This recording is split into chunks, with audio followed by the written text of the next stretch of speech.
भले ही science fiction और super hero movies Hollywood को डोमिनेट करती हैं, लेकिन एक्शन मूवीज का फैंस के बीच में अपनी ही एक जगह है। और इस साल थिएटर के अंदर हमारी कमी को बहुत हद तक पूरी की Brad Pitt starring the bullet train movie ने, जिसकी डार्क कॉमेडी और बेहतरीन एक्शन सीक्वेंसेस एक बहुत अच्छा एंटरटेनिंग पैकेज साबित हुई हैं। और आज की वीडियो मौका होने वाली है इस मूवी के बारे में और भी बहुत कुछ जानने का, जिसकी रिक्वेस्ट हमें कमेंट्स में हमारे सब्सक्राइबर्स ने कई बार की थी, जिसके लिए आप सबका बहुत बहुत शुक्रिया। तो चलिए इसी नोट पर जानते हैं 15 अमेजिंग, माइंड ब्लोइंग और awesome the bullet train movie facts, वो भी भारी भरकम स्पॉयलर्स के साथ, क्योंकि आज की इस वीडियो में पता चलने वाला है कि एक्चुअली ये मूवी कौन, कब और कैसा बनाने वाला था। इस मूवी के अंदर कियानू रीव्स कौन सा पार्ट प्ले करने वाले थे जो वो करते करते रह गए। इस कैरेक्टर और ब्रैड पिट के बीच में आखिर कौन सी चीज कॉमन है जो ब्रैड पिट के लिए एक बहुत बड़ी परेशानी की बात है। क्या क्या मेजर डिफरेंसेस हैं इस मूवी और इसके ओरिजिनल सोर्स मटेरियल के अंदर। और फाइनली जानेंगे इस मूवी की क्रिटिकल और फाइनेंशियल परफॉर्मेंस के साथ साथ इसके आने वाले सीक्वल के बारे में। ये और बहुत कुछ आपका इस वीडियो में इंतजार कर रहे हैं, तो देर किस बात की।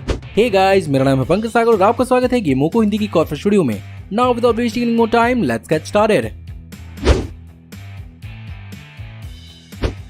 Bullet train movie actually based है कोतारो इशाको की लिखी हुई मारिया बीटल नाम की जापानीज नॉवल पर। इसे यूके और यूएस के अंदर बुलेट ट्रेन के नाम से पब्लिश किया गया था। इसे originally American film director Antoine Fuqua direct करने वाले थे, जिसमें मूवी एक्चुअली एक कॉमेडी नहीं बल्कि एक डार्क सस्पेंस थ्रिलर होने वाली थी, जो बहुत हद तक 1988 के डाई हार्ड मूवी की तरह होती। लेकिन धीरे धीरे इस मूवी के टोन को लाइट हार्टेड कर दिया गया और सोनी पिक्चर्स ने 2020 में इस मूवी को डायरेक्टर डेविड लीच के साथ अनाउंस किया।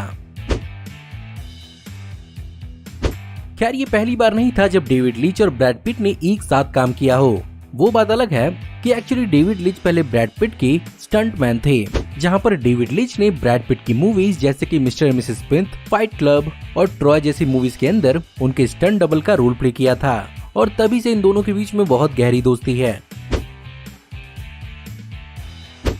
और अगर बात यहाँ पर स्टंट्स की आई ही है, तो इस मूवी के अंदर ब्रैड पिट के लिए स्टंट डबल्स का इस्तेमाल तो किया गया था, लेकिन यहाँ पर एक्चुअली ब्रैड पिट ने अपने तकरीबन 90% स्टंट्स को खुद ही परफॉर्म किया था, जो बेसिकली एक 58 ईयर ओल्ड एक्टर के लिए बहुत बड़ी चीज है। इस मूवी के अंदर ब्रैड पिट के कैरेक्टर को एक्चुअली चेहरे भूलने की कमजोरी के साथ दिखाया गया था, जो कि बेसिकली एक इंस्पिरेशन हो सकता है उनकी रियल लाइफ कंडीशन से। और उन्हें एक्चुअली चेहरे को भूलने वाली बीमारी प्रोस्पेगनोसिया है, जिसे बहुत बार फेस ब्लाइंडनेस भी कहा जाता है। ये कंजंक्टिव डिसऑर्डर है जो किसी फेस के परसेप्शन को क्लियर करने में दिक्कत करती है और बहुत बार लोग चेहरे भूल जाते हैं, यहाँ तक कि कई बार लोगों को अपने चेहरे भी याद रखने में मुश्किल होती है।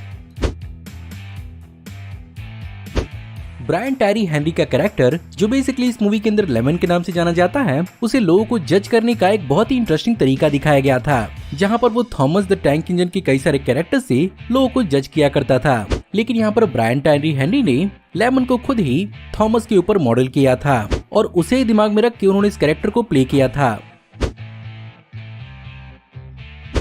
इस मूवी के अंदर आपने कई सारे जापानीज सॉन्ग्स को सुना होगा, लेकिन आपको ये बात जानकर हैरानी होगी कि उनमें से बहुत सारे गाने इंग्लिश गानों के जापानीज कवर हैं। एग्जाम्पल के रूप में इस मूवी के अंदर सुनाई देने वाला गाना hero actually singer Bonnie Tyler की holding out for a hero का एक जापानीज कवर है, जिसे मिकी आसाकुरा ने गाया था। साथ ही साथ यहाँ पर बिगीज के स्टेइंग अलाइव का भी एक जापानीज कवर सुनने को मिला था, जिसे आवू चान ने गाया था, जो कि क्वीन बी नाम के एक जापानीज बैंड का हिस्सा है।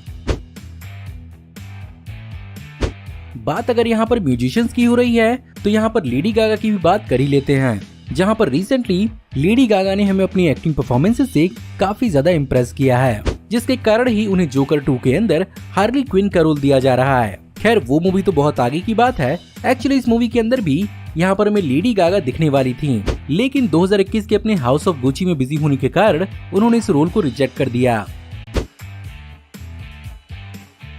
और अगर बात यहाँ पर कैंसिल कैमियोज की हो रही है, तो यहाँ पर एक और कैमियो है जो होते होते रह गया, और सब कुछ अगर ठीक होता तो यहाँ पर हमें एक्चुअली इस मूवी के अंदर कियानू रीव्स देखने को मिलते, और वो और कोई नहीं बल्कि ब्रैड पिट के लेडी बग का थेरेपिस्ट बैरी का रोल प्ले करने वाले थे। लेकिन ये कैमियो इस मूवी के अंदर नहीं हो पाया। इस मूवी के फाइट सीक्वेंसेस ने एक्चुअली हमें बहुत जगहों पर इम्प्रेस किया था, और जैसा कि इस मूवी के डायरेक्टर डेविड लीच अपनी जॉन विक से पॉपुलर हुई गनफू एक्शन के लिए जाने जाते हैं, यहाँ पर उन्होंने एक्चुअली एक डिफरेंट अप्रोच अपनाया और यहाँ पर वो कई सारी जैकी चैन के एक्शन सीक्वेंसेस से इस मूवी के एक्शन सीक्वेंसेस के लिए इंस्पायर्ड हुए थे। इस साल हमें Brad Pitt back to back the bullet train और द लॉस्ट सिटी में देखने को मिले थे, और इसके लिए आप इसका क्रेडिट इसी मूवी की कास्ट सैंड्रा बुलक और उनके हेयर ड्रेसर को दे सकते हैं, जिसमें एक्चुअली द लॉस्ट सिटी के लिए सैंड्रा बुलक ने ब्रैड पिट को अपनी तरफ से उनके कैरेक्टर के आइडिया को पिच किया था, और यहाँ पर उनकी हेयर ड्रेसर जेनिन थॉमसन ने द लॉस्ट सिटी मूवी के अंदर ब्रैड पिट के कैरेक्टर के लुक्स और डिजाइन को एक्सप्लेन करने में हेल्प की थी, जिसकी वजह से ही यहाँ पर Brad Pitt the lost city जैसे मूवी के लिए माने थे। भले ही इस मूवी के अंदर इसकी सेटिंग को जापान बताया गया था, लेकिन इस मूवी का एक भी हिस्सा एक्चुअली जापान में शूट नहीं किया गया है, बल्कि इसे नवंबर 2020 से लेकर मार्च 2021 तक अमेरिका के लॉस एंजलिस में शूट किया गया था, जहां पर एक्चुअली इस मूवी के प्रोडक्शन में 3 फुल स्केल ट्रेन कार्स को क्रिएट किया गया था, जहां पर इनकी खिड़कियों में LED पैनल्स का इस्तेमाल किया गया था, जिन पर जापान के कंट्री साइड के फुटेज को लूप पर चलाया जा रहा था, जिससे एक्चुअली ऐसा फील हो पा रहा था कि ये मूवी एक्चुअली जापान के किसी बुलेट ट्रेन के अंदर सेट है।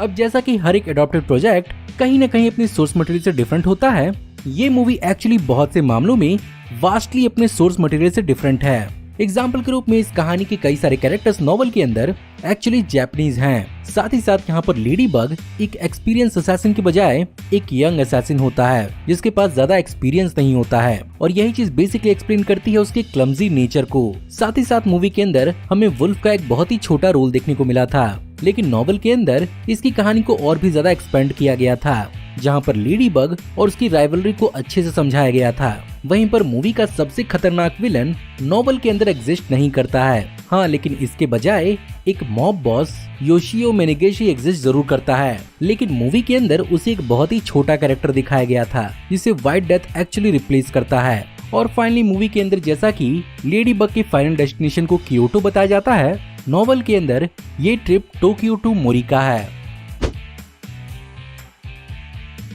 अब जैसा कि मैंने आपको बताया कि इस मूवी की एशियन सेटिंग के साथ साथ इस मूवी के अंदर बहुत सारे कैरेक्टर्स एक्चुअली एशियन थे, यही चीज ऑडियंस के बीच में एक बहुत बड़े डिबेट का कारण बनी, जहां पर जापानीज अमेरिकन सिटीजन लीग के एग्जीक्यूटिव डायरेक्टर डेविड इनियो ने हॉलीवुड पर व्हाइट वॉशिंग का आरोप लगाया था, जिसमें उनका मानना था अगर इस मूवी के कैरेक्टर फॉरेनर हो सकते हैं तो इस सेटिंग को भी अमेरिकन करना ज्यादा अप्रोप्रिएट होता, और अगर ऐसा नहीं करना था तो यहाँ पर एशियन लीड्स को कास्ट किया जाना चाहिए था, जैसा कि क्रेजी रिच एशियंस और शैंग-ची and the legend of ten rings movie के अंदर देखने को मिला था, जहां पर ये दोनों ही मूवीज अपने दम पर सुपर हिट साबित हुई थी। लेकिन वहीं पर इस मूवी के डायरेक्टर डेविड लिंच के हिसाब से कोतारो इशिका की कहानी एक्चुअली एक इंटरनेशनल अपील रखती है, जिसके कारण इसे फॉरेन वर्जन में चेंज किया गया। अब इस बारे में आपका क्या सोचना है मुझे कमेंट में जरूर बताइएगा।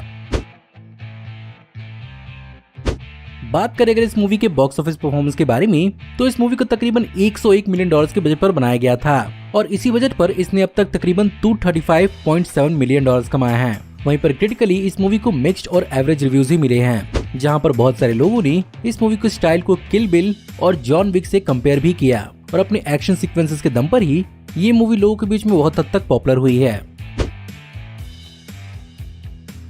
अब सवाल ये उठता है कि इस एक्शन एंटरटेनमेंट मूवी का कोई सीक्वल हमें फ्यूचर में देखने को मिलेगा या नहीं। वेल, द बुलेट ट्रेन की छाप अब भी लोगों के बीच में चल रही है, और इसका टोटल बॉक्स ऑफिस कलेक्शन इस बात को डिसाइड करेगा कि इसकी सीक्वल आएगी या नहीं। लेकिन फिलहाल इस मूवी के डायरेक्टर डेविड लिंच अभी 1981 की the fall guy TV show की एडॉप्टेशन पर काम कर रहे हैं, और अगर यहाँ पर चीजें जल्दी भी हुई तो हमें इसका सीक्वल बेसिकली 2023 के बाद ही देखने को मिल सकता है। तो गाइस, ये थे 15 अमेजिंग, माइंड ब्लोइंग और awesome the bullet train movie facts. अगर आपको आज की वीडियो पसंद आई हो तो प्लीज वीडियो को लाइक जरूर करिएगा। साथ ही साथ मुझे कमेंट जरूर बताइएगा कि आप द बुलेट ट्रेन मूवी के और कौन कौन से फैक्ट्स जानते हैं। हमारी आने वाली ऐसी ऑसम वीडियोस को देखते रहने के लिए हमारे चैनल को सब्सक्राइब करिए, बेल वाले आइकन को दबाइए, और हमारी वीडियोस को बिना मिस किए एंजॉय करते रहिए। और अगर आप चाहें तो इस वीडियो के लिंक को अपने दोस्तों ग्रुप्स के बीच में जितना हो सके उतना शेयर करें। Thank you for watching, see you in the next video. Till then take care, good bye.